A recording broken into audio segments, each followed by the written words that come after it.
আসসালামু আলাইকুম, কেমন আছেন? আজকে আমি আলি এক্সপ্রেস থেকে একটা বিভিন্ন ইকুইপমেন্ট টেস্ট ইকুইপমেন্ট অর্ডার করেছিলাম। এটা মাল্টিফাংশন টেস্টার TC1। এটা দিয়ে ট্রানজিস্টর, রেজিস্টর, ক্যাপাসিটর বিভিন্ন চেক করা যায়। তো আমি এখানে আলি এক্সপ্রেসে অর্ডার করছিলাম। এটা হলো আমার অর্ডারের স্ট্যাটাস। এটার দাম পড়েছিল টোটাল, এটার দাম কিন্তু আসলে বেশি না। মেইন দাম হলো $8.39 ছিল দাম, আর বাকিটা ছিল হলো প্রায় ছয় ইউএসডি ছিল হলো ট্রান্সপোর্টেশন, শিপিং।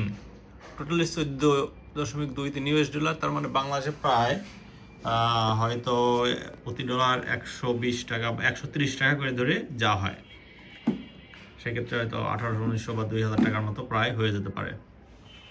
তো আমরা এটা দেখবো, এটা কীভাবে ঠিকঠাক মতো কাজ করে কিনা, এবং সাথে আমাদের একটা ফ্লুক মিটার আছে, মাল্টিমিটার আছে, ফ্লুক মাল্টিমিটারের সাথে কম্পেয়ার করব। ওকে, এখানে এই যে পিন আছে, নাম্বারিং আছে 1 2 3, এর ভিতরে যে কোনো পিনের ভিতরে আমার যদি রেজিস্টার হয় যে কোনো 2 পিনের ভিতর দিলেই হবে, সে অটোমেটিক আইডেন্টিফাই করে নেবে যে কোন পিনে কম্পোনেন্ট ইনসার্ট করা হয়েছে। ওকে, আমি প্রথমে দেখব যেটা, সেটা হচ্ছে একটা ক্যাপাসিটার। এই ক্যাপাসিটারটা গায়ে লেখা আছে হলো, আপনারা দেখতে পাচ্ছেন কিনা, মনে হয় দেখতে পাচ্ছেন না, দেখি আমি আপনাদের একটু ভালো করে দেখানোর চেষ্টা করছি। এইটা হবে হলো, একটু সরায় নেই, দেখেন 104J আর 100 ভোল্ট, 104J 100 ভোল্ট, মানে এটা কিন্তু পিকোফ্যারাডে আছে। 104 পিকোফ্যারাড, 104 পিকোফ্যারাড 100 ভোল্ট ক্যাপাসিটরটা। তো আমরা এটা পরীক্ষা করব, এটা কি দেখায়। ওকে, ঠিক আছে, আমি এটাকে খুললাম। খুললে এটা 1 এবং 3 যে কোনো দুটোর ভিতরে দেওয়া যাবে। দেওয়ার পরে আমি এটাকে লক করে দিলাম। দেওয়ার পরে এটা চালু করব।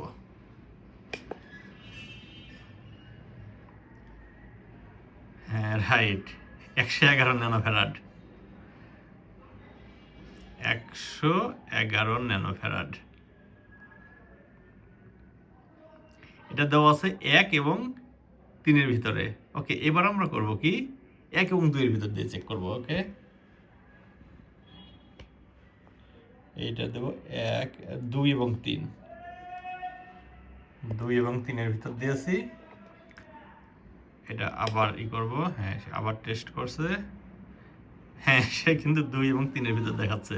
মানে আমি যেটার ভিতরেই দেই, সে অটোমেটিক হিসাব করে বের করে নেয় যে কোন স্লটের ভিতরে এটা ঢোকানো আছে। আমরা দেখতে পাচ্ছি 2 এবং 3-এর ভিতরে আছে, বাস্তবে দেখতে পাচ্ছি, এবং তার ডিসপ্লে টেস্টের আউটপুটও দেখতে পাচ্ছি। ওকে, এইবার আমরা এটাকে করব কি, ফ্লুকের মিটার দিয়ে টেস্ট করব, ফ্লুকের মাল্টিমিটার দিয়ে টেস্ট করব, ফ্লুকের মাল্টিমিটার কি ভ্যালু দেখায়। ওকে, আমি এটাকে বন্ধ করলাম।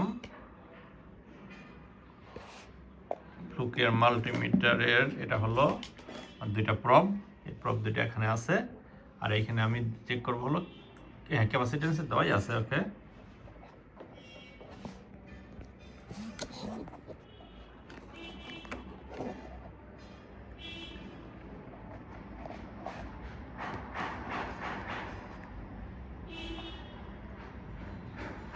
ওকে, আমি ফ্লুকের মাল্টিমিটারের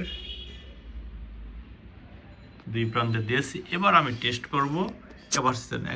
এখন এটা আছে হলো রেজিস্ট্যান্সে, আমি এটা ওহমে আছে, আমি এটা ক্যাপাসিটেন্স দেব 111। তার মানে আমি দেখতে পাচ্ছি সে 111.1 দেখাইছিল, আর এ দেখাচ্ছে 111। তার মানে ওকে। কারণ একটা জিনিস আমাদের খেয়াল রাখতে হবে, এই ইকুইপমেন্ট যেটা মাল্টিফাংশন টেস্টার TC1, এর তুলনায় ফ্লুকের মাল্টিমিটারের প্রিসিশন অনেক ভালো, অ্যাকুরেসি অনেক ভালো, এটা অনেক প্রিসিশন ইকুইপমেন্ট। আমরা হয়তো অনেকে জানি না ফ্লুকের এই মাল্টিমিটার দাম হলো প্রায় 33-34 হাজার থেকে 40,000 টাকা পর্যন্ত। এখন কথা হলো ফ্লুকের মাল্টিমিটার দাম কেন? কারণ এই ফ্লুকের মাল্টিমিটার কখনো নষ্ট হয় না, ফিজিক্যাল ড্যামেজও হয় কম, ফিজিক্যাল ড্যামেজ না হলে নর্মাল পানি না গেলে নষ্ট হওয়ার সম্ভাবনা খুবই কম। এবং ফ্লুকের মাল্টিমিটার দিয়ে যদি কেউ কোনো কিছু মেজার করা হয়, উল্লেখ করা হয় ফ্লুকের মাল্টিমিটার মডেল সহ, তাহলে সেই বিষয়ে কেউ কখনো অভিযোগ করবে না। এই দুনিয়ায় কেউ অভিযোগ করবে না যে এই ভ্যালুতে কোনো ধরনের গরমিল আছে। মানে ফ্লুকটা এমনই একটা ব্র্যান্ড। সুতরাং আমি আমার এই টেস্টার মাল্টিফাংশন টেস্টার TC1 এবং fluke multimeter fluke 179 true RMS multimeter দুটি দিয়ে কম্পেয়ার করে দেখেছি, ক্রস চেক করেছি, দুইটাই সেম ভ্যালুই দেখাচ্ছে। ওকে, এবার আমি আরেকটা টেস্ট করব হলো এইবার আমি একটা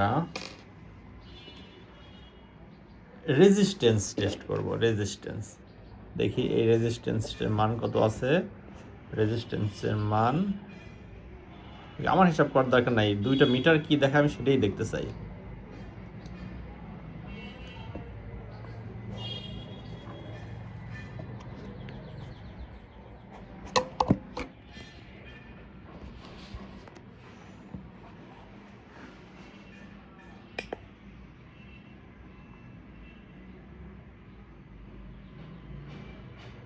$47.6 ওহম রেজিস্টার 1 এবং 3-এ দেওয়া আছে। আমরা দেখি, হ্যাঁ আমরা দেখতে পাচ্ছি 1 এবং 3-এ আমরা ইনপুট করেছি। আচ্ছা ওকে, এক কাজ করি, আমরা এই প্রথম 1 এবং লাস্টের দ্বিতীয় স্লট, এখানে 1 2 3 1 2 3 আছে, স্লট কয়েকটা আছে, আমরা একটু পরের স্লটে চেক করে দেখবো যে আসলে হয় কিনা।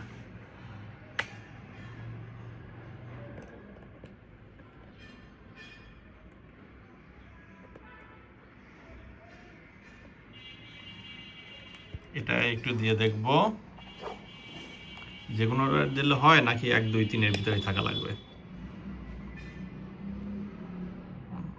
ও নো নো নো নো, সেটা করা যাবে না, 1 2 3-এর ভিতরে থাকা লাগবে, সুতরাং আমি এটা করব না।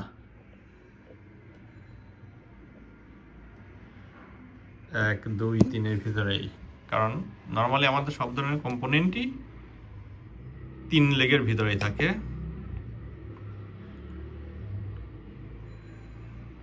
ওকে, 47.6 ওহম। এবার আমি এটাকে চেক করব ফ্লুক মাল্টিমিটারের সাহায্যে, ক্রস চেক করব যে এটা ঠিক আছে নাকি। এবার দিব হলো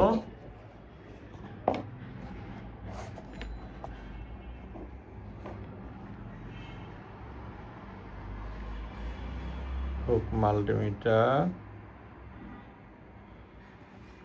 ওকে, ফ্লুক মাল্টিমিটারে আমি এটাকে ওহমে দেবো। এখন ক্যাপাসিটার সিলেকশন দেওয়া আছে, তো আমি এখানে একটা চাপ দিলে এখানে একটা বেশি, এই সিলেক্টরে দুইটা জিনিস আছে, একটা হলো ওহম, একটা ক্যাপাসিটেন্স। যখন আমি এই হলুদ চাপ দেবো তখন এই হলুদ ফাংশনটা অ্যাক্টিভেট হবে, আর যখন হলুদ চাপ দেবো না তখন ওহম হিসেবে কাজ করবে। তাহলে আমি এটা করব। ওকে, 47 ওহম, তার মানে সেমই আছে। এটা 0.5-এর পরে এই ধরনের চেঞ্জ হতেই পারে, এটা অস্বাভাবিক কিছু না, এটা নো প্রবলেম। তার মানে আমি দেখতে পাচ্ছি যে আমার এই ইকুইপমেন্ট, টেস্ট ইকুইপমেন্ট যেটা মাল্টিফাংশন টেস্টার TC1 এবং আমার ফ্লুক মাল্টিমিটার দুইটা অলমোস্ট সেম ভ্যালুই দেখাচ্ছে। এবার আমি একটা ডায়োড চেক করব। ওকে, এটা খুলে ফেললাম। ওকে, আচ্ছা, ডায়োড চেকের ক্ষেত্রে ডায়োডের নর্মালি দুইটা প্রান্ত থাকে, একটা প্রান্তে কিছুটা সাদা রং করা থাকে। যে কোনো ডায়োডের আপনারা দেখতে পাচ্ছেন কিনা, এই যে সাদা রং বাম পাশে আমি যে পাশে হাত দিয়ে ধরেছি তার অপোজিট পাশে দেখতে পাচ্ছেন সাদা রং থাকে। নর্মালি সকল ধরনের ডায়োডেই এমন থাকে। এই সাদা রং করা মানে নেগেটিভ, সব সময় ডায়োডের এই সাদা রং করা মানে এটা নেগেটিভ। আর যে পাশে রং করা নাই সেটা হলো সব সময় ডায়োডের পজিটিভ। ওকে, তো নর্মালি ডায়োড চেক করার জন্য আমি ওহম মিটার দিয়েও চেক করতে পারি, আর ডায়োড চেকিং সেপারেট একটা অপশনই আছে, এটা দিয়েও চেক করতে পারি। ওহম মিটার দিয়ে যখন চেক করব তখন এই পজিটিভ পাশে ওহম মিটারের পজিটিভ আর এই পাশে নেগেটিভ ধরলে পরে সে ডিফ্লেকশন দিবে বা একটা রিডিং দেখাবে। কিন্তু উল্টা করে যদি এই রং করা প্রান্তে যদি পজিটিভ দেই আর এই প্রান্তে যদি নেগেটিভ দেই তাহলে কখনোই সে রিডিং দেখাবে না। ওকে, আমি তাহলে একটা চেক করি। আমি এবার করব কি, এটা যেহেতু আমি প্রথমে ফরওয়ার্ড বায়াসে দেবো। আচ্ছা, ফরওয়ার্ড বায়াস ডায়োড চেক করার সময় ফরওয়ার্ড রিভার্স দুইটাই চেক করতে হয়, কারণ ফরওয়ার্ড তো থাকবেই, অনেক সময় রিভার্স মানে সেটা ওপেন থাকার কথা কিন্তু নষ্ট হয়ে গেলে সেটাও শর্ট সার্কিট হয়ে যায়। সেজন্য আমি দুইটা টেস্টের সময় দুইটাই চেক করব যে আসলে ঠিক আছে নাকি।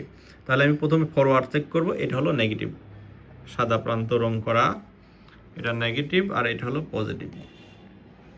ওকে, এ কিন্তু ওহমে একটা ভ্যালু দেখাচ্ছে, কিন্তু আমি এটা উল্টায় দিলেই সে দেখাবে না। ওকে, প্রথমে আমি এখন ডায়োড চেকে যাবো। এই ডায়োড চেক হলো আমাকে এইটাই যে ডায়োডের সিম্বল, এই ফাংশনে যেতে হবে।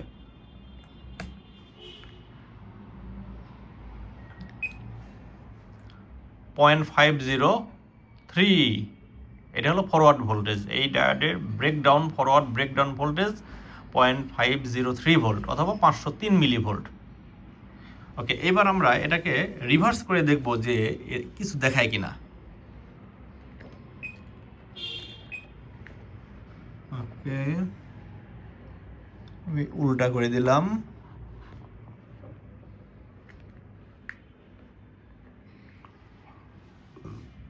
এখন কিন্তু কিছু দেখাচ্ছে না, ওপেন। আচ্ছা, এখন ডায়োড থেকে ওপেন। আমি এবার ওহমে, এর আগে যে ওহমে দেখাইছিলাম এখানে একটা কিলো ওহম দেখাইছিল, এবার আমি ওহমে দিলাম।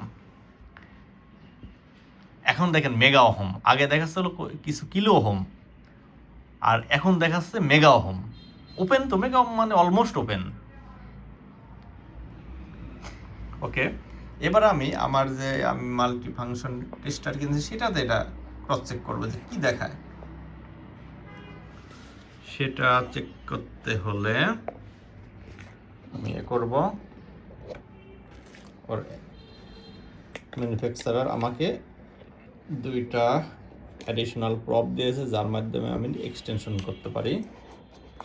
এই দুইটা প্রবের মাধ্যমে মানে অনেক ইকুইপমেন্ট বা কিছু কিছু কম্পোনেন্টের লেগ মোটা হতে পারে, সেটা হয়তো এর ভিতরে ঢুকতে সমস্যা হতে পারে, সেই জন্য তারা এইখানে একটা এক্সটেনশন কেবল দিয়েছে। আমি এক্সটেনশন কেবলের মাথায় ডায়োডটা সংযোগ দেব।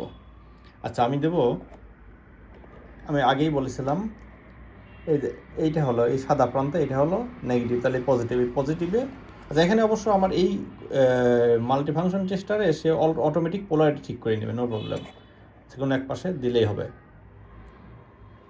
আমি যে দুইটা সংযোগ দিয়েছি, এইবার দেখব যে সে কি দেখায়।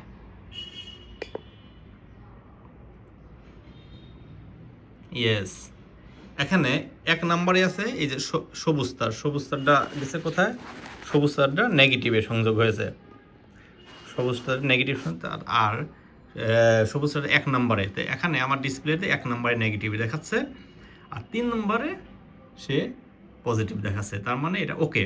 এবং এইখানে এসে ভিএফ দেখাচ্ছে ফরওয়ার্ড ভোল্টেজ 605 মিলি ভোল্ট, তবে ফ্লুক দেখিয়েছিল 503 মিলি ভোল্ট, 0.503 ভোল্ট মানে 503 মিলি ভোল্ট, আর দেখা যাচ্ছে 600 মিলি ভোল্ট, কিছুটা চেঞ্জ হয়েছে। তবে আমি ধরে নিতে পারি এটা অবশ্য আরও একটা ইকুইপমেন্টে ক্রস চেক করা উচিত, তবে আমার ধরে নেওয়ার সম্ভাবনা যে ফ্লুকই যথাযথভাবে মেজার করেছে, কারণ এই ফ্লুক মাল্টিমিটারটা একেবারে মিলি ভোল্ট মানে 1, 2, 3, 5 মিলি ভোল্ট পর্যন্ত অ্যাকুরেট মেজার করতে পারে। সুতরাং এর মেজারমেন্টের মধ্যে ভুল হওয়ার কোনো সুযোগ নাই। সুতরাং যে কোনো ফরওয়ার্ড ভোল্টেজ যেটা, সেটাও একটা ভোল্টেজ যেহেতু, সুতরাং ফ্লুক মাল্টিমিটার যেটা করেছে সেটাই সঠিক বলে আমি ধরে নিতে পারি। নো প্রবলেম, এটা অলমোস্ট 500 মিলি ভোল্ট, আর এই আমার মাল্টি ফাংশন টেস্টার দেখিয়েছে 600 মিলি ভোল্ট, খুবই কাছাকাছি। ওকে, আর যদি এটা খারাপ থাকতো, শর্ট থাকতো, তাহলে সে শর্ট সার্কিট ওহমে দেখাতো, সে আর ফরওয়ার্ড ভোল্টেজ দেখাতো না, কোনো ভোল্টেজ থাকতো না। ওকে, এইবার আমরা আর একটা ইয়ে দেখাবো ক্যাপাসিটার, ট্রানজিস্টার চেক করব। ট্রানজিস্টার চেক করব। এটা হলো, আপনারা দেখতে পাচ্ছেন কিনা আমি একটু পরিষ্কার করি, D880। এই যে আপনারা দেখতে পাচ্ছেন কিনা, D880 ট্রানজিস্টারটা D880। এটা সম্ভবত বেস কালেক্টর এমিটার। ডাটা শিটে দেখা যাবে, কিন্তু আমি ডাটা শিট আমার জানার প্রয়োজন নেই। আমি সরাসরি টেস্টারের ভিতর দিয়ে দেখতে চাই যে এটা ভালো না খারাপ। ভালো যদি থাকে তাহলে সে বেস কালেক্টর এমিটার কোনটা কোন পিন দেখাবে, আর নষ্ট হলে সে ড্যামেজ দেখাবে। ওকে, আমি স্ট্যাটাস আপ দিলাম। একটা কথা বলে রাখা ভালো যে এই মিটারটা এমন, আমি টেস্ট করে রেখে দিলাম, কয়েক সেকেন্ড পরে সে অটোমেটিক বন্ধ হয়ে যায়। হ্যাঁ রাইট, 1 নম্বরে আছে বেজ।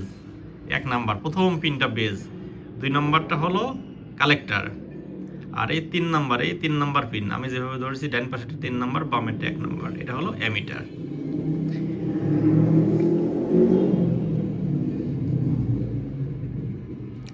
আচ্ছা, এখন একটা জিনিস যে আমি এটাকে উল্টায় দিই, ট্রানজিস্টার উল্টায় দিয়ে দেখব, তো কালেক্টর যেহেতু মাঝখানে আছে সে তো চেঞ্জ হবে না। সেক্ষেত্রে দেখেন এটা অটোমেটিক মানে প্রায় আধা মিনিট চালু ছিল, তার মানে অটোমেটিক শাটডাউন হয়ে গেল। এবার আমি উল্টায় দিব,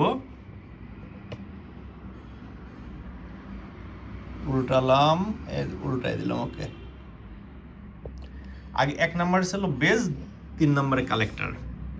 এবার আমি 1 নম্বরে বেজে 3-এ দিয়েছি, আর 1-এ দিয়েছি এমিটার, কালেক্টর মাঝখানে আছে। দেখি একে কি দেখায়। ইয়েস, এ কিন্তু এখন বেজ চলে গিয়েছে 3 নাম্বারে, দেখাচ্ছে বেজ বি হলো বেজ 3-এ, আগের 1 ছিল। আর এমিটার এটা ছিল 3-এ, এখন এটা 1-এ দেখাচ্ছে। আর কালেক্টর যেহেতু মাঝখানে, সেই কোনো চেঞ্জ হয় নাই। ওকে, এবার আমরা একটু বড় মানের ক্যাপাসিটার চেক করব। এটা আমরা বন্ধ করব। বড় ক্যাপাসিটার এটা চেক করতে পারি। এটা হলো না, এটা আচ্ছা 10 মিলিভোল্ট, তো এটা বেশি কম হয়ে যায়, 10 মাইক্রোফ্যারাড। আমরা একটু বেশি মানে চেক করব। এই ক্যাপাসিটার পছন্দ হচ্ছে না, লেখাটাই আমি ঠিক মতো দেখতে পাচ্ছি না। ওকে, আমরা আরেকটা ছোট ট্রানজিস্টার পেয়েছি, এটাও একটু চেক করে নেই এই ফাঁকে। এইটার নাম্বার হলো BC557, আপনি দেখতে পাচ্ছেন BC557। ওকে, এটাকে একটু চেক করে নেই কাজ করে কিনা।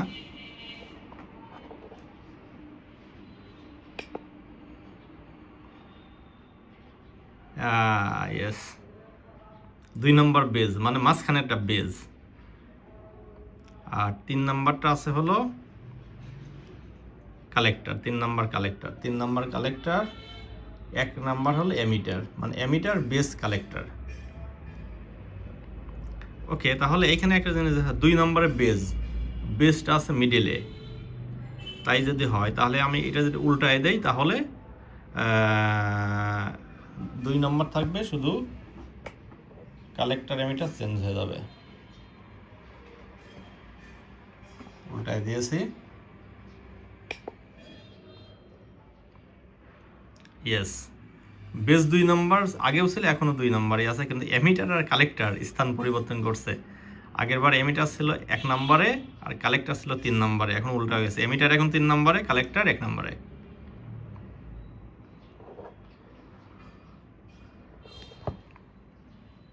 ওকে, এবার এবং এইখানে এসে কিন্তু ট্রানজিস্টারের টাইপটা বলে দিয়েছে, এটা হলো BJT, bipolar junction transistor, PNP. Okay, আমরা আগের জিনিসটা খেয়াল করিনি, আগের ট্রানজিস্টারটা এনপিএন না পিএনপি ছিল। আমরা এই ট্রানজিস্টার আবার দেখব, এনপিএন না পিএনপি, এটাকে আবার চালু করব। এনপিএন না পিএনপি, এটা এনপিএন, রাইট, এটা এনপিএন। BC557 যে ট্রানজিস্টার, এটা হলো পিএনপি ট্রানজিস্টার, কিন্তু এটা আমি যেটা এখন ইকুইপমেন্টে ফিট করা আছে D880, এটা এনপিএন ট্রানজিস্টার। ওকে, ঠিক আছে বন্ধুরা, এটাতে ইন্ডাক্টরও চেক করা যায়, ইন্ডাক্টর চেক করা যায়, তবে আমার কাছে নিশ্চিত জানা ইন্ডাক্টর এই মুহূর্তে নাই। সামনে একটা ইন্ডাক্টর কিনলে আপনাদের আমি মার্কেট থেকে কিনে আনার পরে আপনাদের এই আমার মাল্টিফাংশন টেস্টার TC1 ঠিকমতো মেজার করতে পারে কিনা সেটা আপনাদেরকে আমি দেখাবো ইনশাল্লাহ। তবে এই মাল্টিফাংশন টেস্টার TC1 এটা কিন্তু অনেক কাজের জিনিস, বিশেষ করে যারা এই মাল্টিমিটার দিয়ে বেস, কালেক্টর, এমিটার, এটি কিন্তু বেস বের করা যায়, কিন্তু কালেক্টর আর এমিটার এটা ইম্পসিবল, এটা বের করা যায় না। কিন্তু আমার এই মিটার দিয়ে আমার কিছু জানার দরকার নাই, ডাটা শিট জানার দরকার নেই, শুধুমাত্র প্লেস করে দিলেই সে কোনটা বেস, কোনটা এমিটার, কোনটা কালেক্টর দেখাচ্ছে। ফলে যারা হবিস্ট তাদের জন্য এটা খুবই একটা মজার ইকুইপমেন্ট। মানে তার কাজের অনেক সময় আমার কনফিউশন হয়ে যায় যে আসলে বেস কোনটা, বেস তো আমি জানলাম, কালেক্টর কোনটা, এমিটার কোনটা, বিশেষ করে ট্রানজিস্টারের ক্ষেত্রে। সেক্ষেত্রে এটা আমাদের সবার জন্য খুবই হেল্পফুল হবে। এবং এটা আলি এক্সপ্রেসে কেনা যায়, বাংলাদেশে হয়তো দাম কিছুটা বেশি হতে পারে। তো আপনারা যদি কেউ এটা ক্রয় করতে চান, আলি এক্সপ্রেসের মাধ্যমে ক্রয় করতে পারেন। হয়তো আপনার 1 মাস সময় লাগবে, 1 মাসের ভিতরে আপনি পেয়ে যাবেন। ঠিক আছে বন্ধুরা, আজকের মতো এখানে শেষ করছি। আগামী দিনে আরও কোনো একটা ভিডিও নিয়ে হাজির হব। আসসালামু আলাইকুম।